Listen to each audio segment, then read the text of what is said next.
this over your own life. Say it. God, He's working a miracle just for me.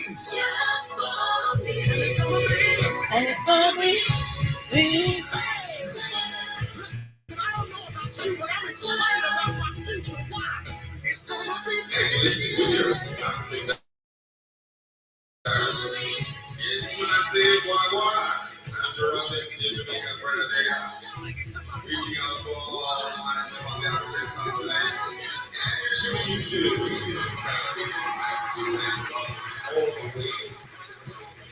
Thank you, tuning into the Black Hot Fire Radio. And you're listening to and I can feel it. Say breakthroughs in the room. Breakthroughs in the room. It's yours if you want it. Anticipating. God's getting ready to move. God's getting ready to move. Listen, you ought to declare this over your own life. Say it. God, He's working a miracle.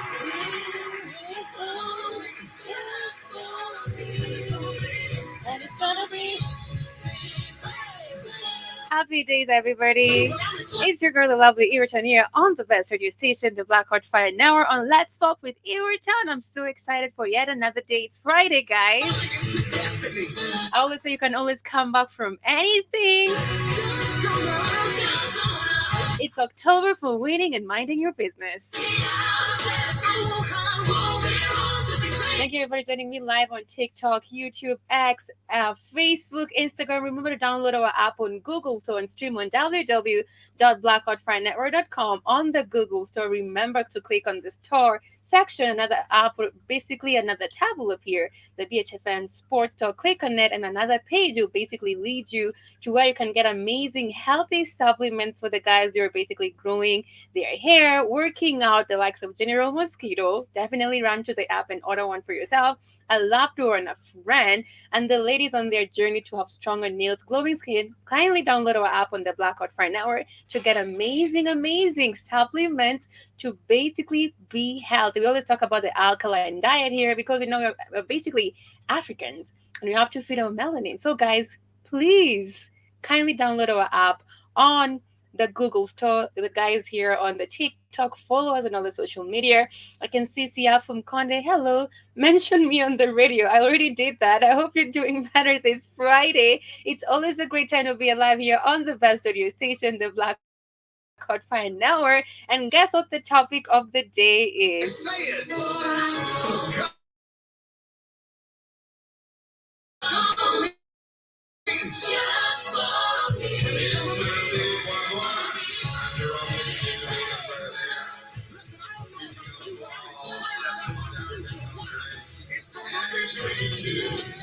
And it's gonna be. The topic of the day is embracing the African hair, and basically we're gonna take a look at the advantages, or basically a lot of which have basically been fed in regards to why a lot of Africans do not love their hair. And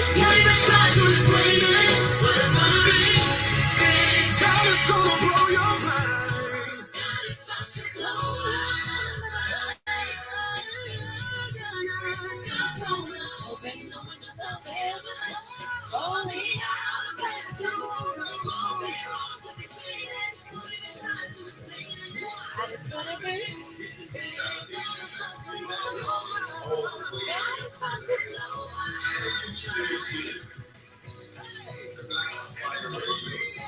Big. It's gonna be big. It's gonna be big. It's gonna be big. Big.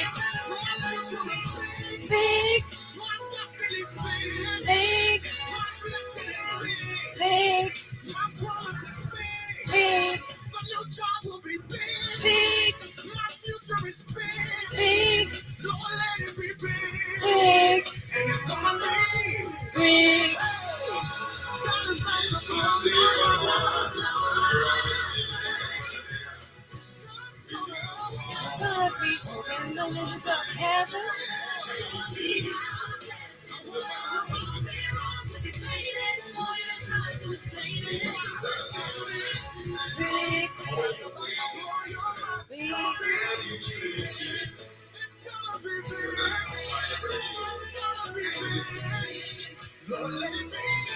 Big.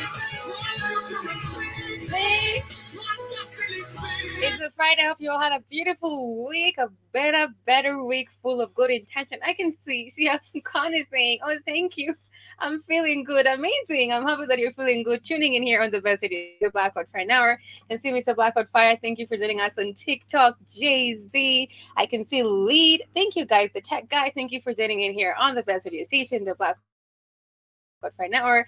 The topic of today on Let's Talk with Iriton, it's embracing the African hair. We have to embrace our hair because you know what? We are the original. So you have to love your hair, love yourself, empower yourself, and redefine your mind. As we always say, it's all about redefining the African minds as we redefine ourselves because you are the change you need to see in the world. You definitely, it starts with you and me.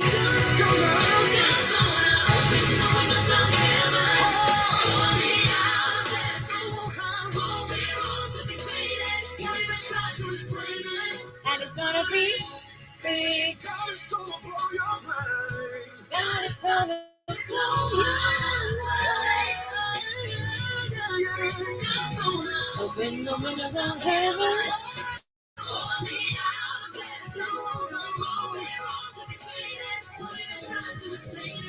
And it's gonna be great. God is going to blow your mind.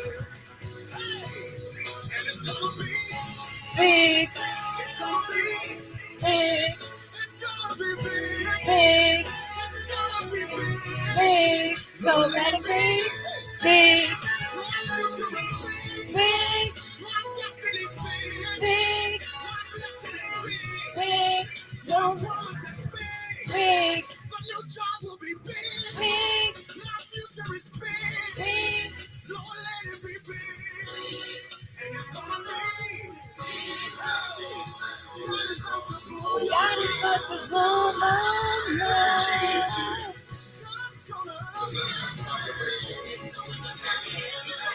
Blow me out of that sin.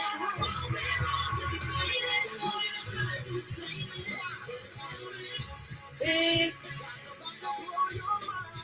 God is about to blow my mind. And it's gonna be big.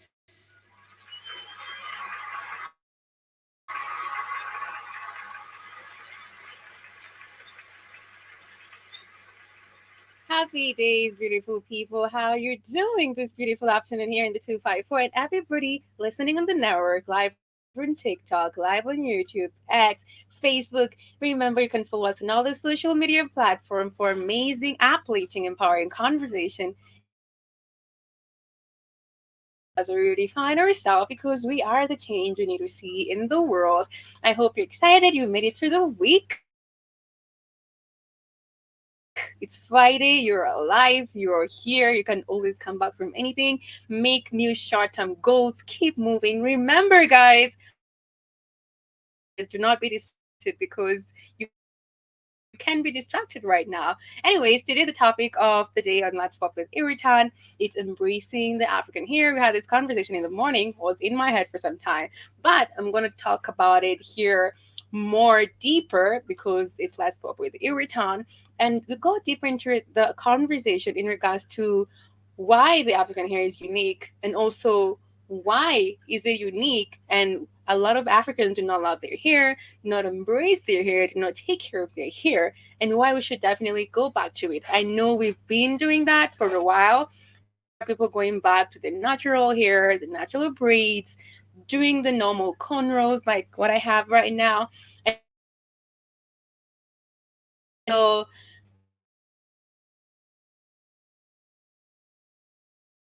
confident about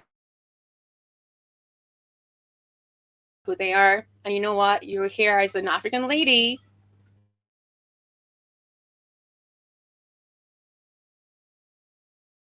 like it is your crown. You have to own it. Gives you full confidence.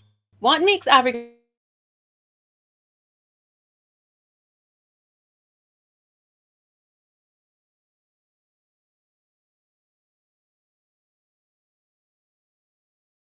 together from the natural hair the scalp. An individual with creates a fuller and more beautiful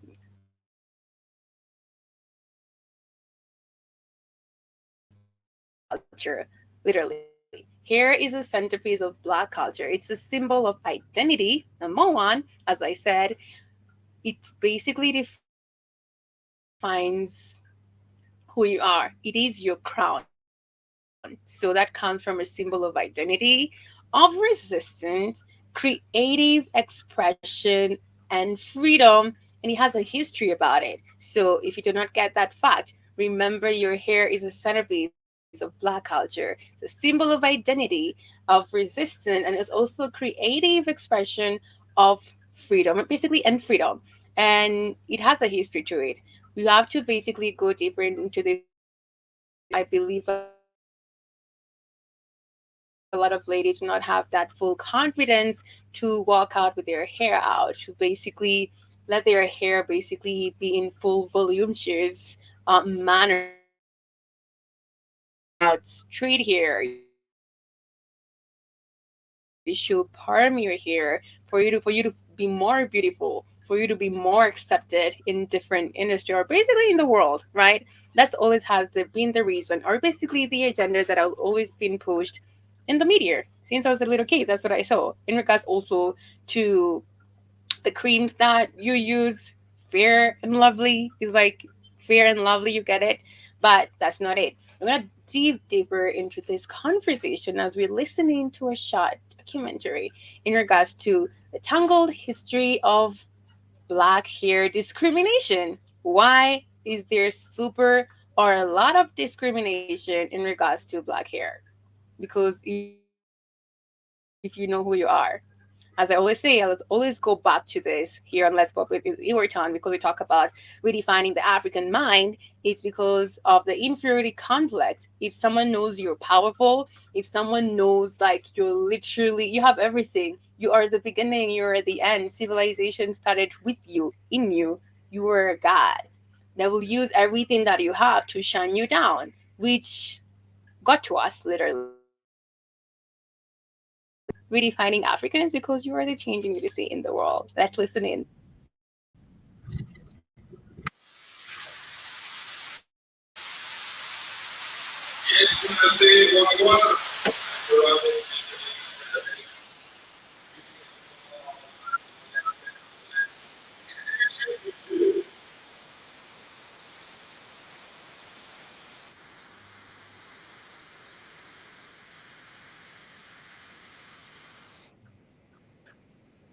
Sorry about that, guys.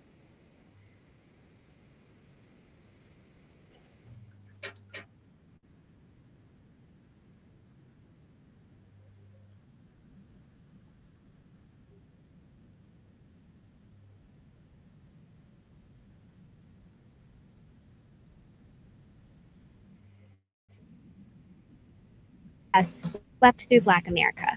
For me, what I felt like was every time I put on a wig that I was apologizing for who I was.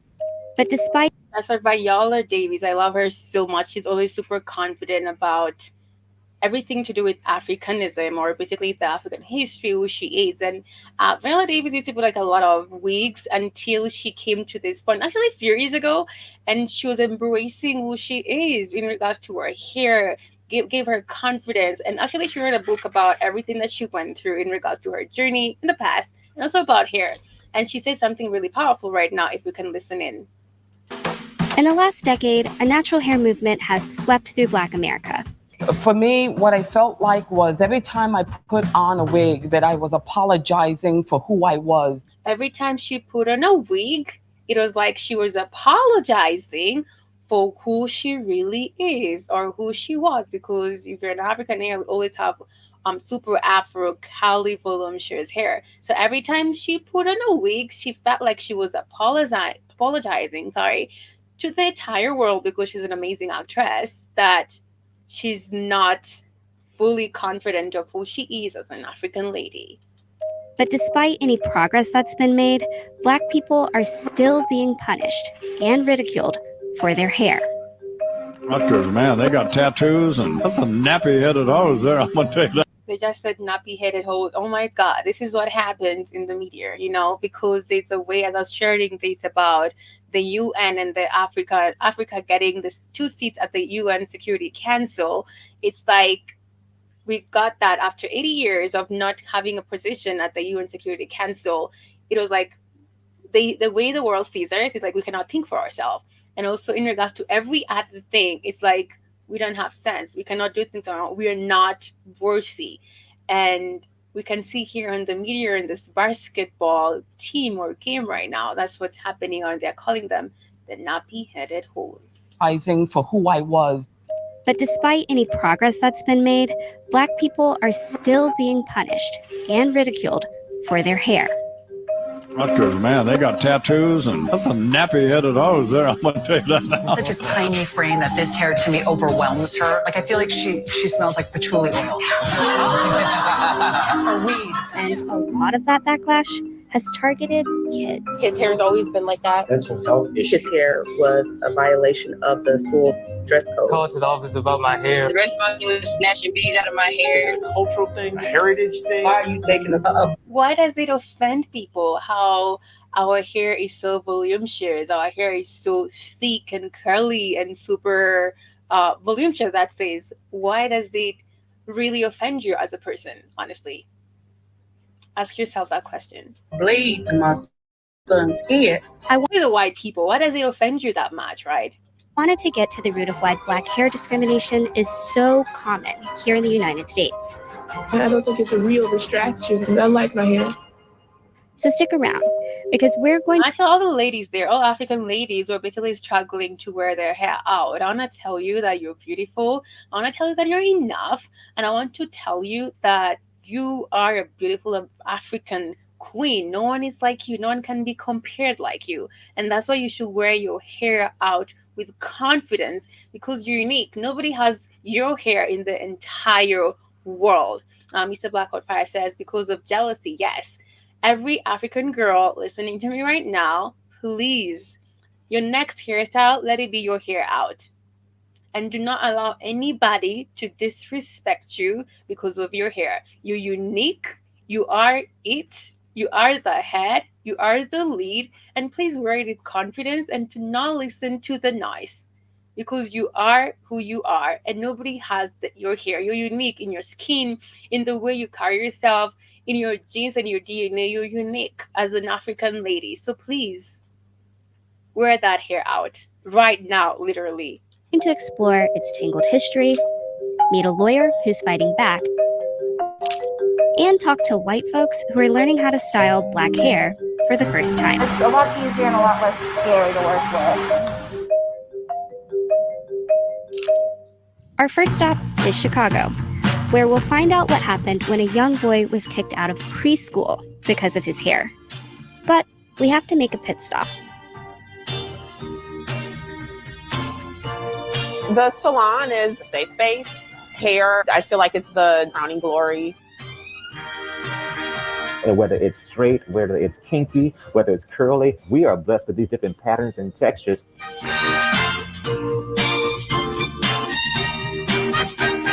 Growing up, I thought white was right.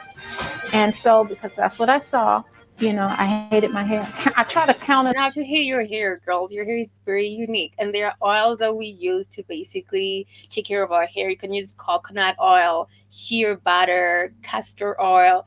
There's a lot of oils to use to, like, basically all these oils that I'm talking about are from the very organic, yes, from plants, which we definitely alternate with that, or basically intertwine with the plants. Remember all these oils that I'm mentioning right now, because I use coconut oil and shea butter and castor oil on my hair. Trust me, your hair is gonna grow. Sometimes you don't even have to comb your hair. You just kind of like comb it with your hands. Your hair grows naturally, fuller, thicker, and super voluminous. That's why you're super unique. When you're the one walking out on whatever lane or whatever part or outside the street, all eyes are going to be on you because you're unique. Growing up, I thought white was right. And so, because that's what I saw, I hated my hair. I try to counter that message with my children, but it's been a long journey. And for many Black folks, that journey starts when we're kids, the first time someone ridicules us because of our hair. That is so true. Mostly if you go to like an international school, mostly in the States, let me say that, because everybody has straight hair, and then you have this beautiful curly hair. And the way I believe, as Keith says, like their syllabus is so different. What they're taught about Africa is so different to what Africa is, which is all a lie. Because also what we were taught is like they exchange the information that you're basically giving to us, because you're taught more about the European nation, identity, everything to do with them, but not us.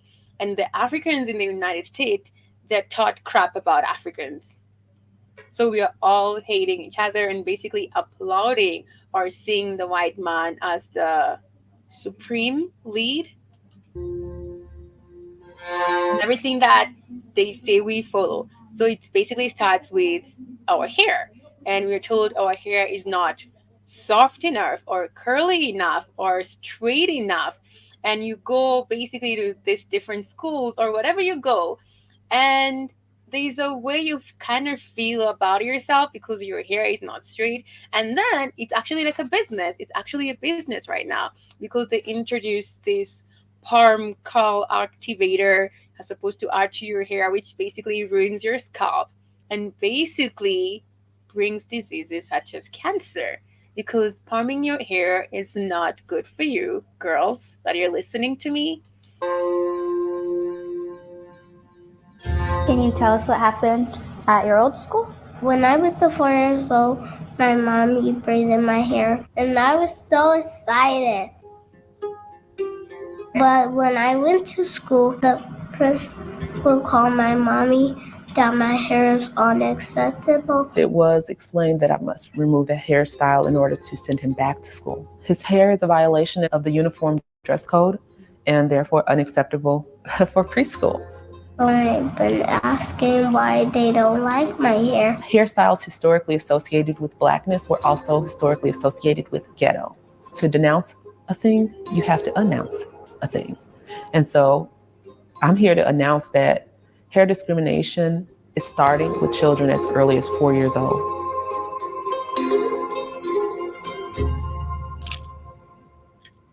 That was a 4 years old preschool kid being discriminated because he had his hair braided. What's wrong with that? Honestly. And the mother is like, that's always been a discrimination to the African community. It has always been associated to like a ghetto mentality or lifestyle in regards to any African kid. Mostly if you're, I believe, because it's a son or a 4-year-old son. Yeah, because it's Africa, and Mr. Blackout Fire Network says that. So they say it's like a violation to their way of the rules and regulations of the school, which was not it. The history of Black hair in America is long and tangled. For centuries, Africans have worn hairstyles like braids and knots to signify wealth, tribe, and status. But when enslaved Africans were stolen and shipped to America, their abductors wanted to erase any sense of cultural identity. That's it. Definitely. They wanted to erase any sense of cultural identity so that you can adapt to their new way of, I wouldn't say culture because they don't have it, but in regards to their way of seeing life or basically adapting to their new lifestyle in the United States. Identity, and so they cut their hair. In the 1700s, the governor of Louisiana signed a law requiring all Black women, enslaved or free, to cover their hair so they wouldn't attract white men. I'm sorry, I need to go back to that what the lady said. They were told to cover their hair so that it cannot attract white men to them. Okay, I need to listen to that again. Abductors wanted to erase any sense of cultural identity, and so they cut their hair. In the 1700s, the governor of Louisiana signed a law requiring all Black women, enslaved or free, to cover their hair so they wouldn't attract white men. Why are they attracted to you then? Like, they're not attracting it, they want to being attracted to them because they're unique and their hair is beautiful and it's unique. Maybe that's the thing. Yes, you did, Keith. You told me that for sure. Slavery ended in 1865, and blackface minstrel shows quickly became the most popular form of entertainment in the country, with lyrics like, and I'm not kidding, your face it may be dark, but you'll be happy as a lark when they straighten all the colored people's hair. And those are just the lyrics I can read. Around the same time, Black entrepreneurs like Garrett Morgan and Madam C.J. Walker, America's first female self-made millionaire, were pioneering techniques to grow and style Black hair. But centuries of white supremacy, dehumanization, and denigrating Black hair textures forced many African Americans to assimilate in order to be viewed as presentable and professional. Until this brother here, myself, and denigrating Black hair textures forced many African Americans to assimilate in order to be viewed. They had to assimilate to straighten their hair. So I can actually, in a way, a little bit understand why a lot of Africans kind of like straighten their hair, because I can see here in this documentary talking about the fact that the governor of that state had to sign a law in regards to every lady has to straighten their hair so they can basically assimilate and fit into this new world. Mr. Blackheart-Fire saying that's why the children in school in Africa are made to cut their hair as presentable and professional. Until this brother here, myself, all of us were born with our hair like this, and we just wear it. And it's so beautiful. Like the afro hair, it's like, it's there telling you I'm here. You don't need to present yourself or basically introduce yourself. Literally, I'm here. You can't miss me. Like this, because it's natural, because the reason for it, you might say, is like a new awareness among Black people that their own natural appearance, physical appearance, is beautiful and it's pleasing to them. The Black Power and Pride movements also celebrated the beauty of natural hair. But while Black music and style are now an essential part of American culture, Black people are still being punished for their natural hair. Which we do not have to allow that to happen anymore, because it's time to take back our fire and basically our fire, our fight, and our power, baby, by force.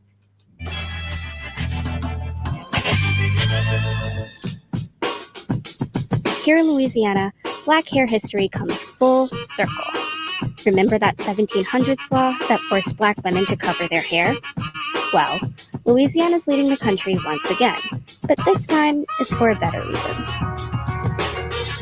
Louisiana, the first state in the United States to have a textured portion of their cosmetology state board exam, and that feels really good. 65% of people have textured hair. The salon industry is really pretty segregated even today. No one should feel bad by having someone say we can't do your hair.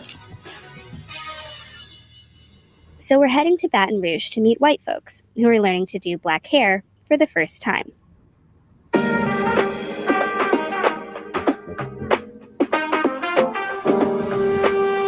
I'm sorry, the educator part of me is moving in, y'all. How are we going to break down those barriers? It starts with the education piece first. Was this your first time working in texture hair? Yeah? How's it been? Has it been different, I guess, than what you thought? Or? But it's a lot easier than I thought. And also, African ladies out there who are listening to me right now, please avoid blow drying your hair. Avoid it. It's basically ruining your hair. Every time you're going to the hair dryer to kind of like heat your hair doesn't need heat. You're basically damaging your hair. It's so much push, or basically it's kind of like a lifestyle here in Kenya, mostly that I see a lot of ladies straightening your hair. You're damaging your hair, girls. Stop straightening your hair with a blow dryer. Even this scent to it, the way it smells, like it's literally banning. Exactly, your tongue. Mr. Blackheart Fire says that it's true. There's a smell that comes, or basically when you're heating your hair, it's kind of shouting for help. Stop straightening your hair, girls. Stop it. There are oils that you can use that will basically soften your hair or basically curl it the way you want it. It's not gonna give you much of a hard time, honestly. Coconut oil. There's actually one for 50 shillings. There's one for 100 shillings. It depends with what you want. There's shea butter. Super affordable, guys. Castor oil. I have the plugs if maybe you're having a hard time to find these oils, because I would love you to embrace your hair and to walk out confidently with your hair out and do some braids once in a while, do some cornrows once in a while, and let's cut off this wig thing. It's not that cool. It's like you're apologizing for who you are. What are you doing today? Okay. Here at Aveda, that's where we're really working towards getting them the training, getting them the education that they need so that they feel comfortable doing any texture of hair. Well, we don't want to be a trend. We want some things put in place. We want representation in the marketing, in the curriculum. Any assumptions you might have had about textured hair? Anything kind of surprised you as you've been learning? I do find it a lot easier to work with than I expected. I didn't realize shrinkage was a thing either. And now that I know that, it's a lot easier and a lot less scary to work with. We are walking in the very fullness of our Blackness and in the very fullness of our textured hair. And here it is. Yes, that's what she said. We are basically walking in the fullness of our Blackness and the fullness of who we are. And this is who I am. Take it or leave it. It's not a question. How about that? And can somebody please take care of it for me and make sure that it's styled properly? And that's where we step in. While attitudes in Louisiana may be changing, on a national level, there's not much legal protection against this kind of discrimination. Currently, if you were to lock, braid, or twist and are discriminated against on those grounds, then it does not amount to unlawful race discrimination. Employers are free to regulate and discriminate against African descendants who are wearing their natural hair textures and these natural hairstyles. Just to be clear, if I showed up to work with an afro and then was fired, that is illegal.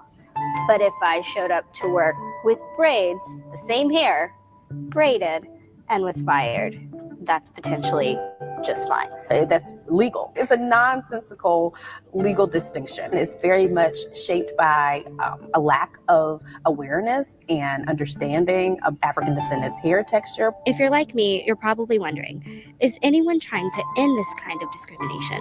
And the answer to that question, I think if you're waiting for someone to end this type of discrimination, it starts with you being a voice. It starts with you voicing it out. Do not wait for anybody to start anything. It starts with you and everything that you face in regards to the discrimination, people calling you out, kind of disrespecting you in regards to your hair or anything to do with your hair. It starts with you voicing it out. And you know what that does? It spiral leads everyone who's ever been discriminated about their hair to come out and stop this. It starts with you and me. You don't have to, basically, to wait for everybody to voice out anything. If anything it's wrong, literally you call it out. It's wrong, and maybe the other people do not have the confidence to talk about it, but maybe you are the chosen one to basically talk about it because you know how it hurts. The one wearing the shoes basically understands how the shoes basically hurt. Is Wendy. In addition to representing plaintiffs in several high-profile hair discrimination cases, she literally helped write the law that could end it. I've had the privilege of serving as one of the co-drafters for the Federal Crown Act. What this particular piece of legislation does is really overturns nearly 4 centuries of lawful racial discrimination on the basis of African descendants' hair texture and hairstyles. So, until laws like the Crown Act are passed nationally, it'll be up to individual states and people to fight. As I said earlier, it depends with you and me. You can't wait for the government sometimes to do some things because we can also not trust the government as much, right? We've seen that with a lot of cases. In regards to this, before we finish this, or as we are basically moving on with this documentary, we'll go back to understanding the history of the black hair, because we have to the history about it, even about identity, for you to basically fall deeply into it and basically own who you are as an African individual. This kind of discrimination head on. Which brings us back to Ida and Jet. I tried to work it out internally. When I figured out that I was not getting anywhere, I took it to social media. I wouldn't shut up about it. If a toddler is being discriminated against, what are adults experiencing? Within months, Ida was able to get a new law passed, banning hair discrimination in all Illinois schools. So that was a little kid, a 4-year-old in the preschool, who was discriminated about his hair. I believe they passed the law in regards to no discrimination about the hair, because it started with a kid in the preschool, 4-year-old, and it's actually there with the governor, I think, and basically passing this law. Both public and private. That fails to remove You have to understand, guys, your voice matters. It really does matter. These kinds of discriminatory policies could lose funding. Do you feel proud of yourself? Yeah, What'd you and say? the hair discrimination from all kids in Illinois like me. Now I can wear my hair like this. He likes saying that.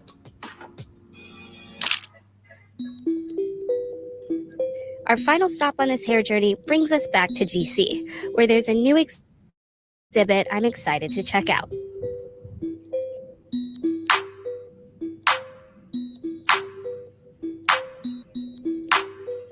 There's something really cool about seeing all of these black hair care products in what feels like a museum. Like they're worthy to be in this fun space, but also this kind of like venerated space. People talk a lot about feeling seen, but I feel like I almost got a little emotional while we were in there, because it's just like surrounded. It can be emotional, like living like all your life, having the mentality or the ideology that your hair is not beautiful, like you're not worthy, and people like shunning you. Obviously, it's emotional coming to a place where you feel free and basically you can express yourself. Understanding there was a law that was passed with the governor that all African ladies, or basically individual, should cover their heads. How they cannot attract the white men, honestly. By so many validating things about black hair, from magazines to the products we use. Felt like being wrapped in a big warm hug of my culture. This whole experience was awesome. Our hair is an expression of who we are. It really is black girl magic. I just feel like, I don't know, I love the shape, and I'm just like, yeah, I'll have to hit the town. I do wish that white people saw it as something to be celebrated, something to be appreciated. She says something that she wishes white people saw it. Actually, we don't care how they see it. It's about us literally owning it and basically understanding that we are unique, that our hair is our crown. It basically represents freedom and identity, power and resistance. It's a symbol of identity. So we do not need any race to basically feel anything about it, because it all starts with us owning who we are, not trying to prove anything to anybody. And I'm just like, yeah, I'll have to hit the town. I do wish that white people saw it as something to be celebrated, something to be appreciated. We don't need the white people's approval, number one. So that was off. But remember, guys, to celebrate your hair, to love yourself. Let's take a look in regards to the history of black hair, how it all started.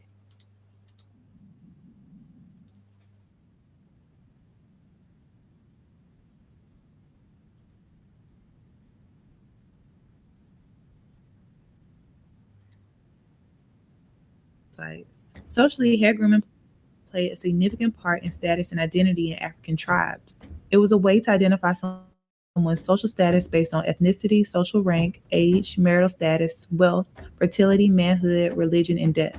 Twisting, braiding, cotton or wool thread weaving, adding animal fat, or mud and clay were all techniques used to create these elaborate looks. Due to styling taking hours and sometimes days, much like today, women use this time of beautifying as a chance to socialize and form meaningful bonds with one another. In 1444, Europeans began to kidnap Africans of all social statuses and trade them on the west coast of Africa. Many wore elaborate hairstyles. Although the Europeans were first entranced with and admired the complexity of style, texture, and adornment of black hair, something had to be done to rid them of their identity to maintain control and dependency. Many slave owners shaved not only the men's hair, but women's hair as well. This was considered an unspeakable crime to many tribes. In 1619, the first slaves were brought to Jamestown. After being on a ship for 3 months in unbearable conditions where hygiene, let alone hair care maintenance, couldn't be maintained, many of the enslaved Africans' hair was matted upon arrival.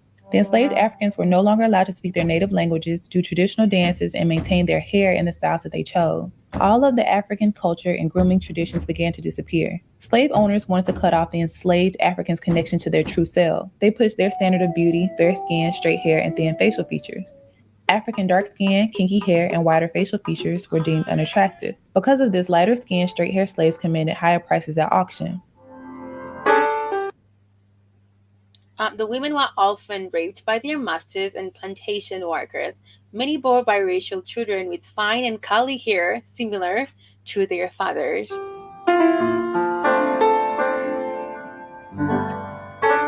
Due to brainwashing and internalizing their consciousness, many blacks promoted the idea that dark skin and kinky hair were less attractive and worth less. This mentality was pushed in regards to dark skin and kinky hair is not beautiful enough. This mentality was cautiously and subconsciously passed down from generation to generation. And it still plagues the Black community until now. The enslaved Africans were given no way to care for their hair. In the 1800s, without combs and the herbal treatments used in Africa, they were forced to use baking. We had herbal treatments to basically take care of our hair. Herbal treatment, the fact that I'm talking about the organic oils that we can use right now. Back in the days, they had herbal treatment to basically take care of your hair. Right now, they are introducing everything that is super damaging your hair to take care of your hair. How does that work? Please let me know. Grease, butter, kerosene, and sheep brushes to maintain their hair.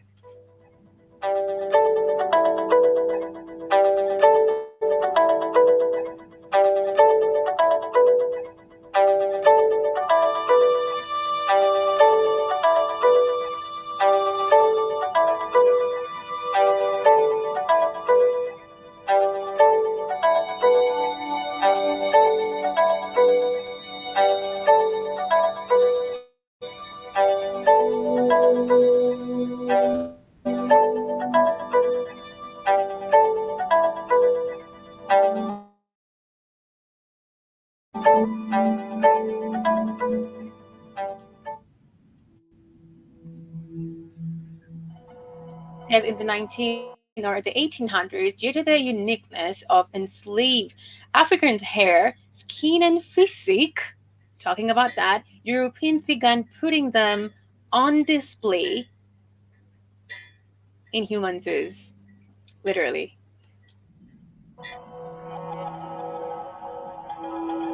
It's so bad to watch, guys. It's just a lot.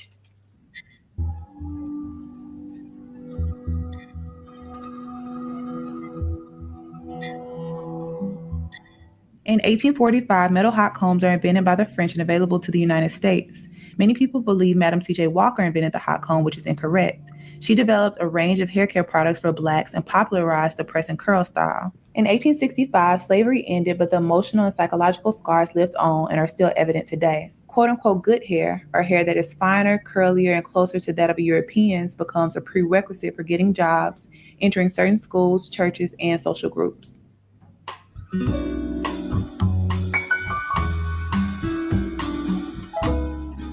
In the 1920s, Marcus Garvey, a black nationalist, urged his followers to embrace their natural hair and reclaim their African aesthetic. He is quoted as saying, "You must remove the kinks from your mind, not your hair." Garvey also proclaims, "Look to Africa for the crowning of a Black king.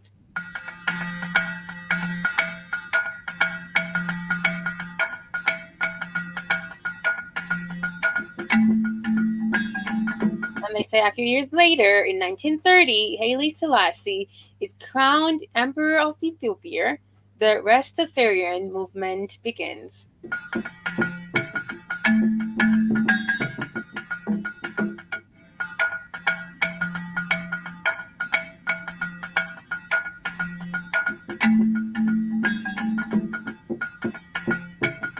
So basically, they say here that the guerrillas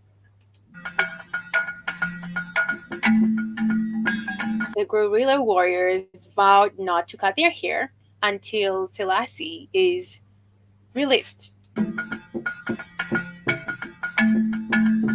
So basically, I can see it here. It was a symbol of resistance also. As we talk about Black or African hair has a history to it. It was also a form of resistance to say no.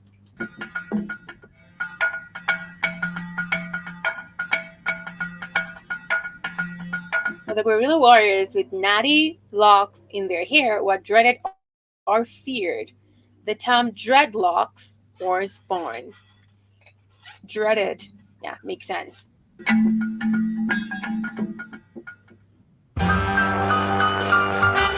Then in the 1940s, guys, women continue to wear the press and curl style.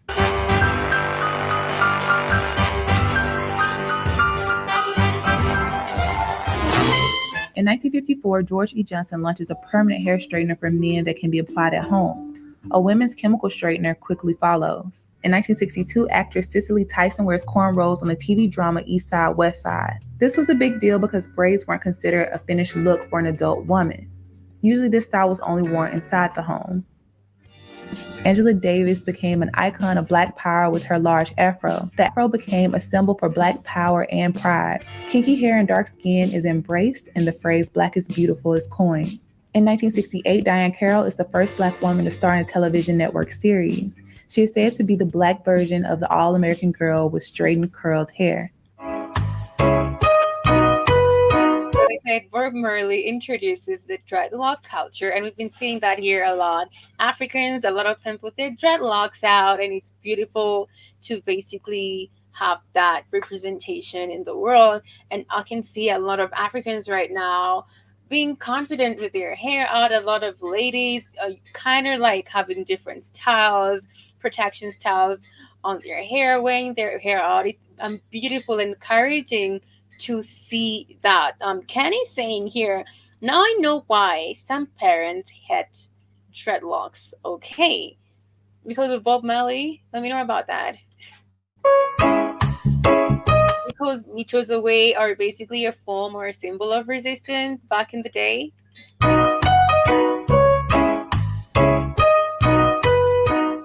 In 1971, Melba Tolliver is fired from the ABC affiliate in New York for wearing her hair in an afro.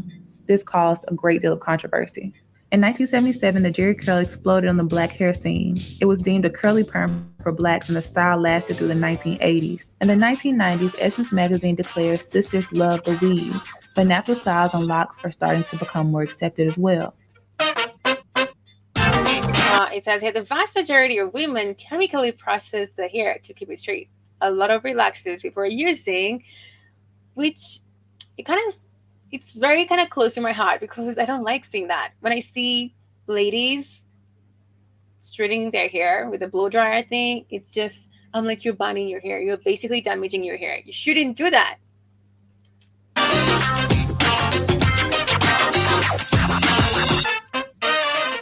In the 2000s, relaxers, braids, and natural styles are explored by African Americans.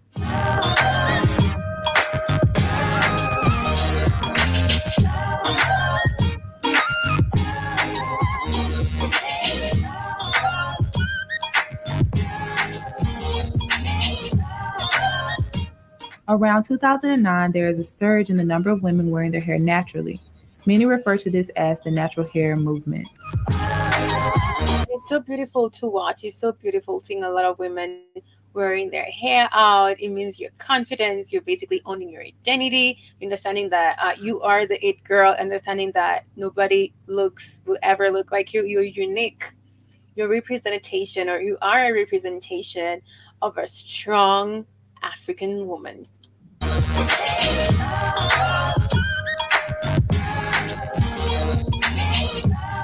Actually, it's a documentary that I was actually doing right now. In October 2009, Chris Rock releases the movie Good Hair, and many believe he should have covered the origin of the term good hair and how it affects the black psyche today.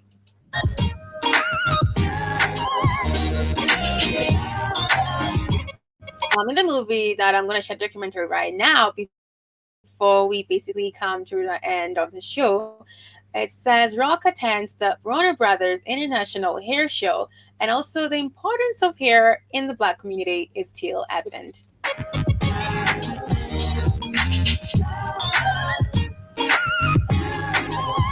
Definitely, we can clearly see the African influence in the creative hairstyle. Beautiful, amazing, gazillion, billions of hairstyles that you can always wear out, and you look amazing and different and unique and strong and fabulous.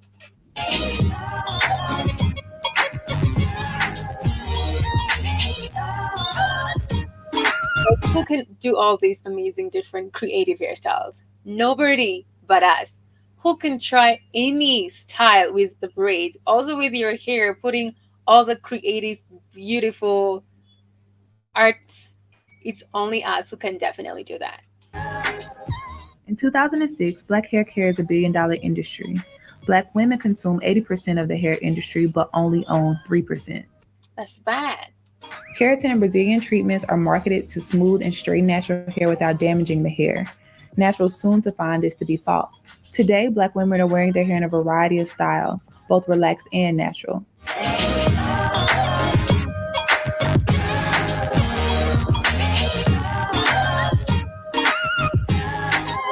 The number of women wearing their hair naturally has increased significantly due to the education on the harshness of chemicals used in relaxers. Education on the harshness of using relaxers. There's no much education about relaxers and perming your hair, and that's why a lot of young girls want to perm their hair. But if you understand the effects to it, you'll stop it right away. Every sign of that every time. Mm-hmm. I was listening to what they said. You know, you used to own all of it, right? Black women used to own all of the hair care business. But white people said it's too much money. It's $1 billion business. So they conspired to take it away to you, and they gave it to Asians. What do Asian people know about that out here? Nothing. But they have the control of the industry. Right. They conspired because it was the black woman who had control of that industry. So they conspired to take it away from it because you're supposed to be on the bottom, impoverished. So they conspired to take it away from it, and they got it. So, so if you know who the first black millionaires in the world were African American women who were what? With business, hair care business. Those are your first black millionaires and the black female millionaires in the world over 100 years ago. So look this up real quick, real quick. Just keep that open and go to say Madam C.J. Walker was one of the first black millionaires in the world. It's her and I think that Annie lady was before her, the other black American, but they both did hair care. Both got rich doing African women hair. So just say Madam C.J. Walker was one of the first female black millionaires in the world. I'm not sure she was the first. I think she was a second behind the woman that she worked for. Funny, I think she became second behind the woman that she worked for, and then decided to go do her own business. What to say? Mm-hmm. Actually, there's a movie about her. I've seen that. I know it's a movie about her. I made them watch. Made them watch it. Like, no, I didn't make it. I made another. I made when I had my Zimbabwean employees, I made them watch it from behind them. It's like, wow, yeah. What's it say? Okay, they say entrepreneur, philanthropist, and activist Madam C.J. Walker rose from poverty in the South to become one of the wealthiest African American women of her time. She used her position to advocate for the advancement of Black Americans and for an end to lynching. And also, they say, yeah, that's all they say about her. I don't say she. They should say she's one of the first female millionaires in the world, black females. She's self-made. She's one of the first black female millionaires. At that, I think she was out. I think she was the richest black woman in the world at that time. I think she was the richest black woman in the world. Huh? They definitely say that. They say Madam C.J. Walker was an American entrepreneur, philanthropist, and political and social activist. She's recorded as the first female self-made millionaire in America in the Guinness Book of World Records. Yeah, she's not an American in the world. She's the first self-made millionaire, black or white, female in the world. She became one of the richest women in the world. She died. She died in 1990, so she died over 100 years ago. So just off, that's how wealthy black women hair are every time. And that was way back 100 years ago. She died in 1919. That's over 100 years ago, right? So even back then, black hair was worth a lot of money. That's why they took it away from black women and gave that whole industry to Asian people, Koreans, specifically South Koreans. Yeah, South Koreans now control the black hair. The black woman's hair care is now controlled by South Koreans. And that's a whole. No, that's a whole. It don't make sense. That's a whole other story. You got to understand the racism because you were making billionaires, and Madam C.J. Walker was helping African people globally. That's a no-no. You niggas are supposed to be on the bottom. You niggas are supposed to be disrespected. You niggas are supposed to have self-hate. So that's why when all these women started becoming very wealthy in this business of hair care, the white man said, oh no, fuck that. We got to take that business away from them. And so they put it in. Now if you look, you can look at this today. Look at this here. I say, is the black hair care business now dominated by South Koreans? Is the black hair care business now dominated by South Koreans who don't know shit about your hair? Is the black hair care? South Korea. Yeah, dominates it. Because the white man gave it. Oh, go ahead. It says Korean-owned black hair stores, which doesn't make sense. Like, why do they own black hair stores? The article because it's $1 billion business here, Tom. That's why they own it. Yeah. The article examines one such market, the retail of wigs and hair extension for African Americans, a multi-billion-dollar market controlled. Exactly. Multi-billion. American. That's wrong. No, it's not in America. It's around the world. They control it. It's around the world now. It's around the world. They control it. They control the global market here, Tom. But that was given to them by the white man in America. They were given that business. They destroyed the females in the business, purposely destroyed them, and then gave a whole culture's hair to another culture who can't stand us, who don't know shit about our hair. That's like saying the black Africans all over the world have control of the Korean hair business here, Tom. That would seem crazy. So understand that every measure is always warfare against us.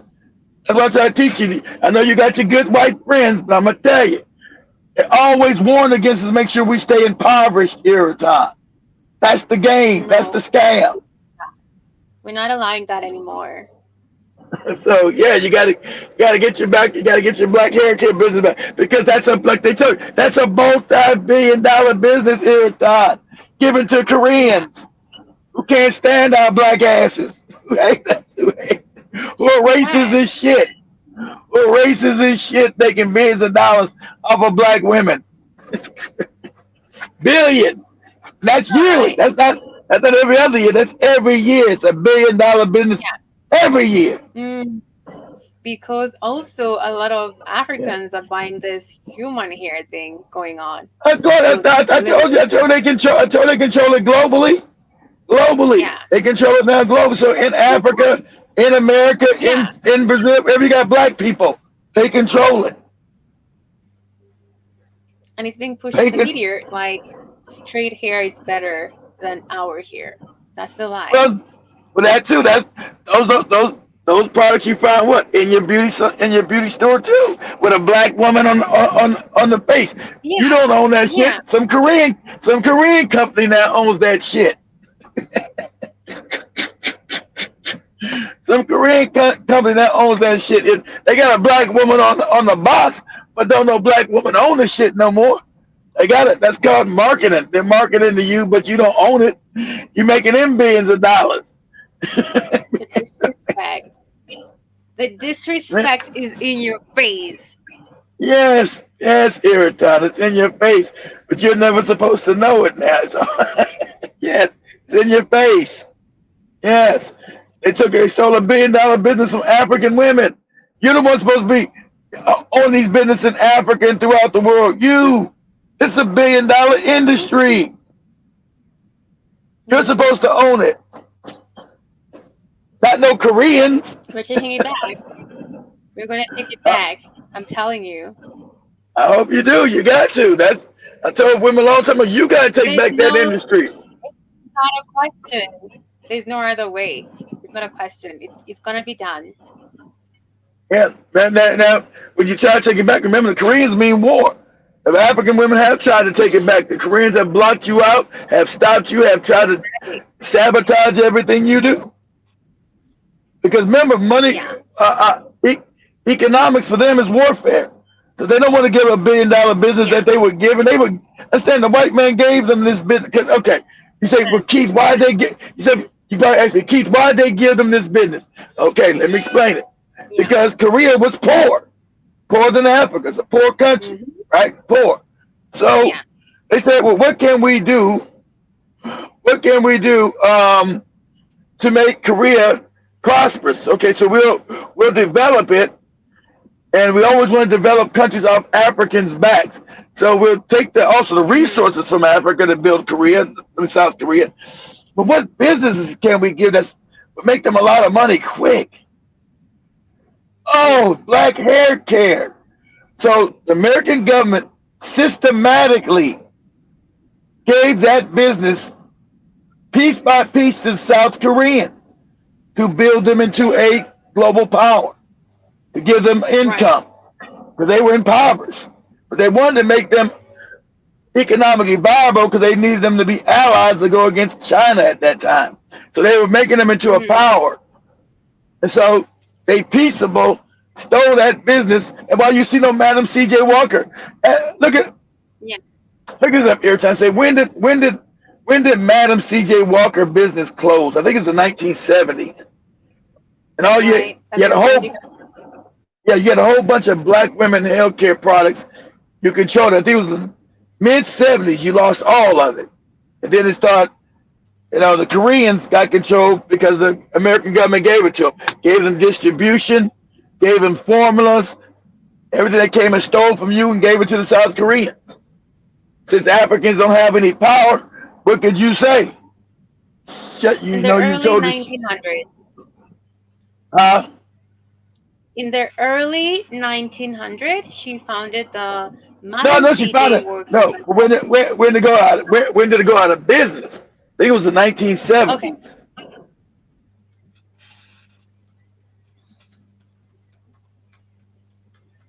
She found it, and she was dead 19 years after she founded the company. She's one of the richest women on the planet, self-made. But I think it lasted like 1970, right?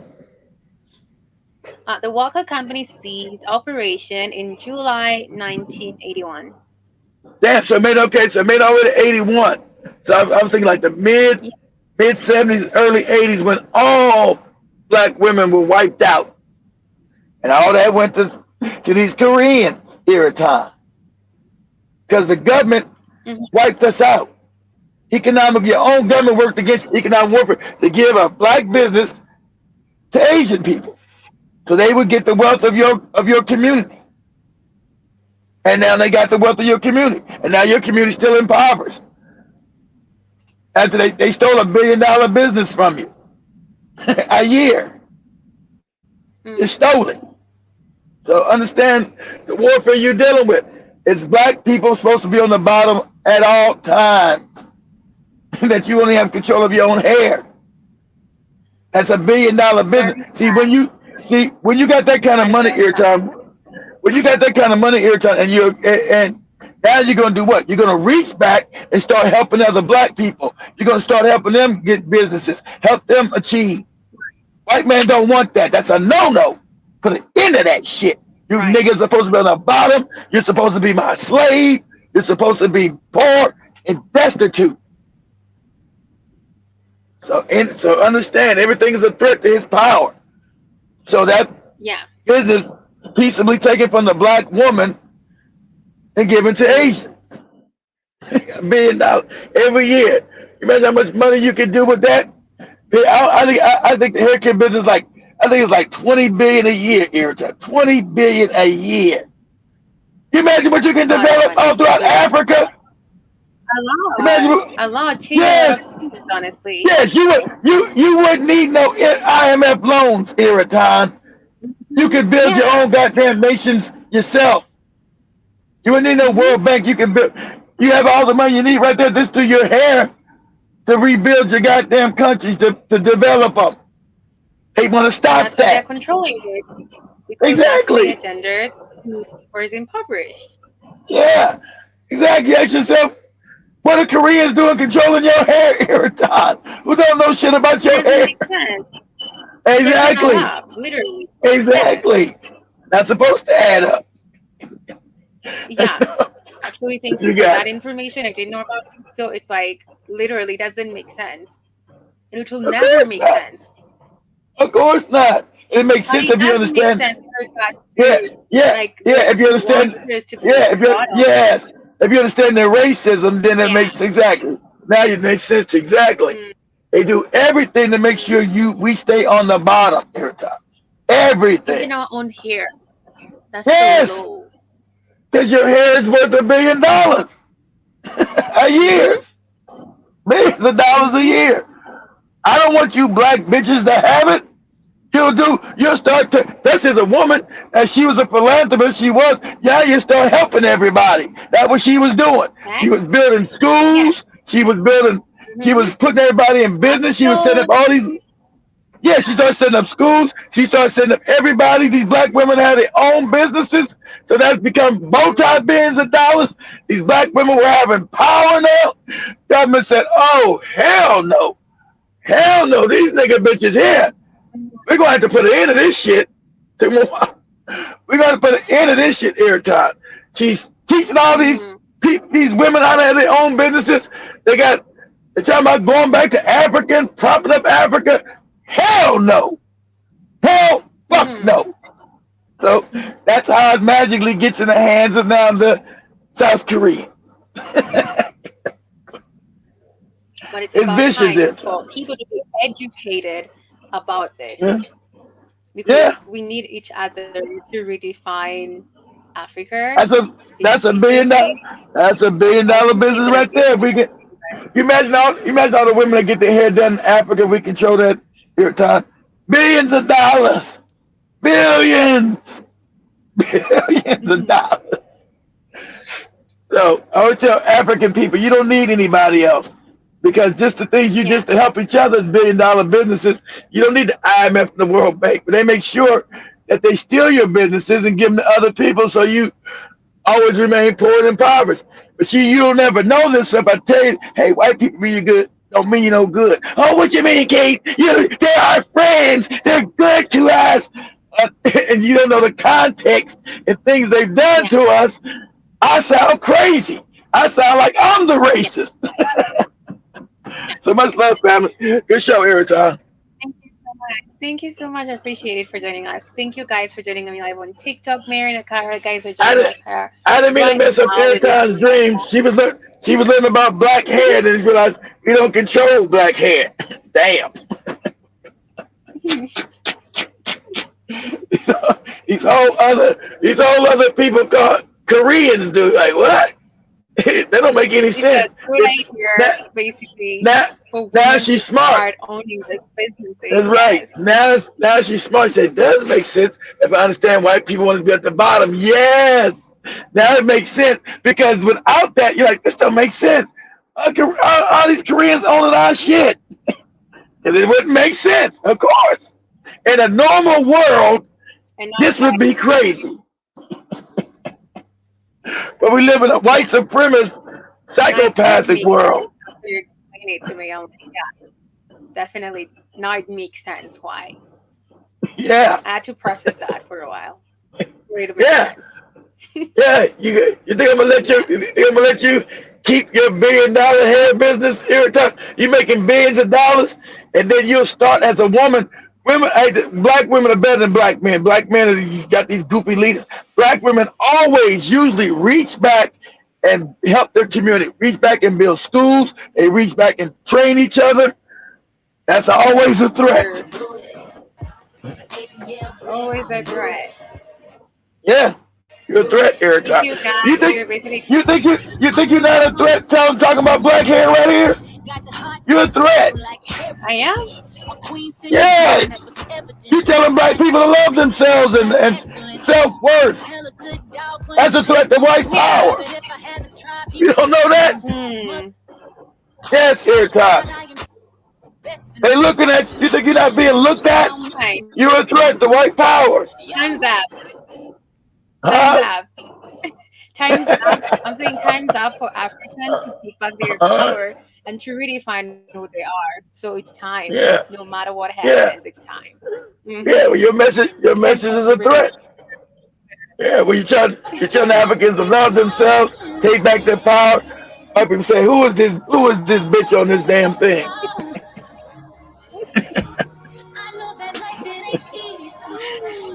I'm ready for y'all to comfort me. I'm ready.